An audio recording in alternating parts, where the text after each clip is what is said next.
In modern basketball analysis, many fans have become overly dependent on the box score. Points, rebounds, and assists printed on a stat sheet often shape the entire narrative of a player's performance. When someone sees a line like 8 points and 2 assists, the immediate reaction is to assume the player had a poor game.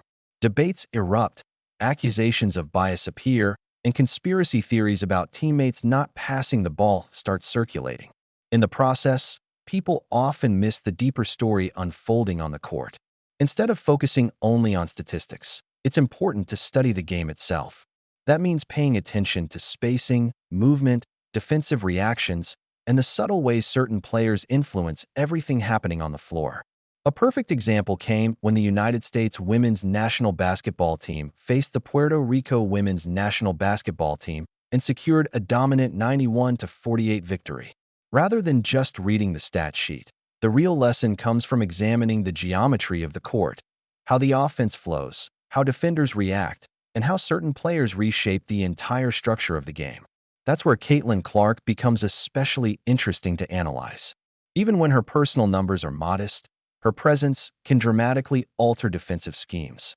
Opposing teams often extend their coverage, track her movement closely, and shift their positioning to limit her range.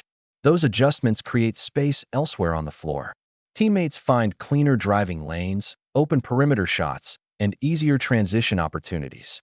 In that sense, Clark's influence goes beyond the traditional stat categories. It shows up in how the defense behaves and how the entire offensive structure opens up around her. If someone truly wants to understand the impact of a player like Clark, the best place to look isn't always the box score. It's the opposing defense, the spacing on the court, and even the atmosphere in the arena before the opening tip. Because sometimes the most powerful influence in basketball is the attention a single player commands. Hay que sacar la foto bien ahora. Look, everybody take your phones out. No puedo. Saca tú, pues no puedo. El teléfono mío me dejan. The phones was out. Everybody. Listen to the sound in the arena. Look at the thousands of phone screens lighting up the stands as she simply walks onto the court. The anticipation is unmistakable. This isn't the typical atmosphere for an exhibition game. It's the energy that surrounds a generational talent.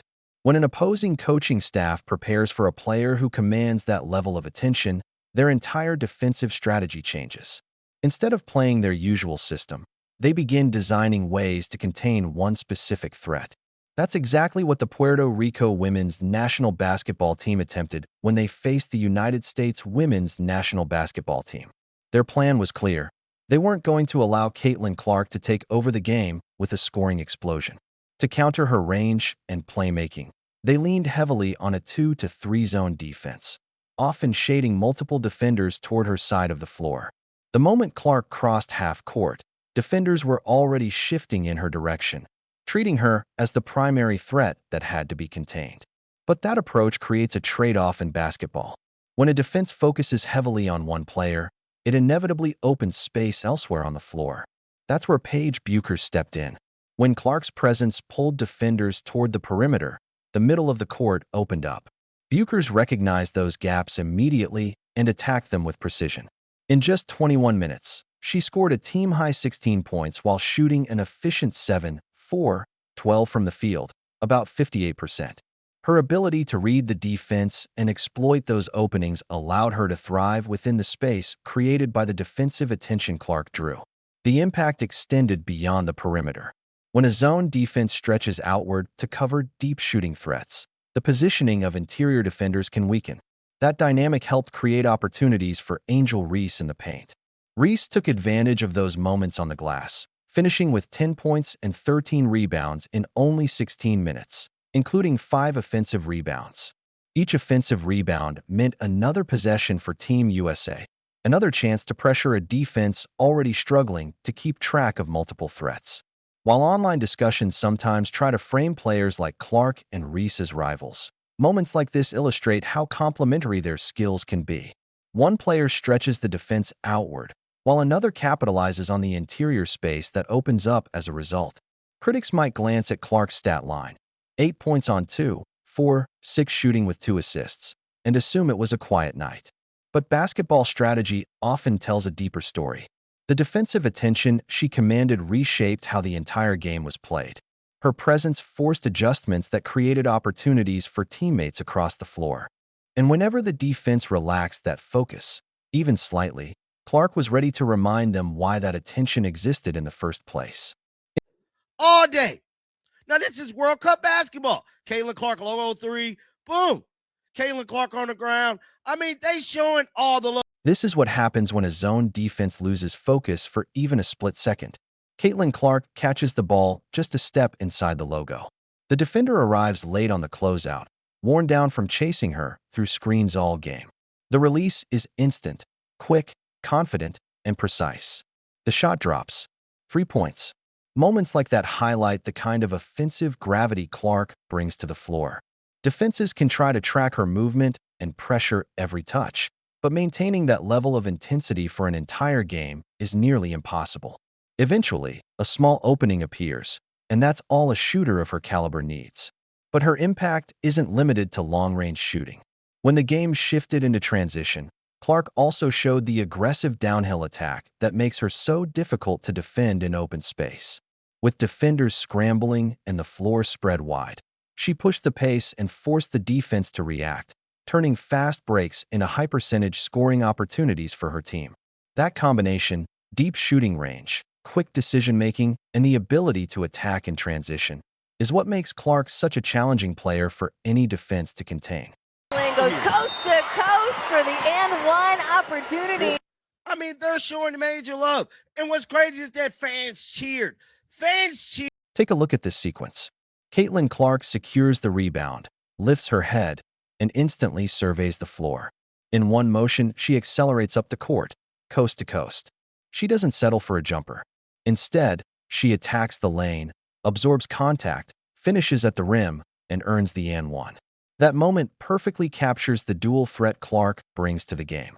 She can punish defenses from well beyond the three-point line, but if defenders step too far out to stop that shot, she has the speed and control to drive straight past them and finish at the basket.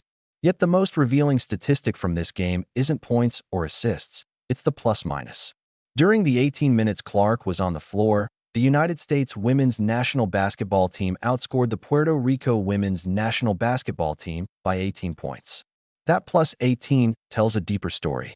Even though she only took 6 shots and recorded 2 official assists, the team dominated while she was on the court. Her off-ball movement, quick ball reversals, and the attention she drew from defenders shaped the entire rhythm of the game. Some possessions didn't show up in the box score.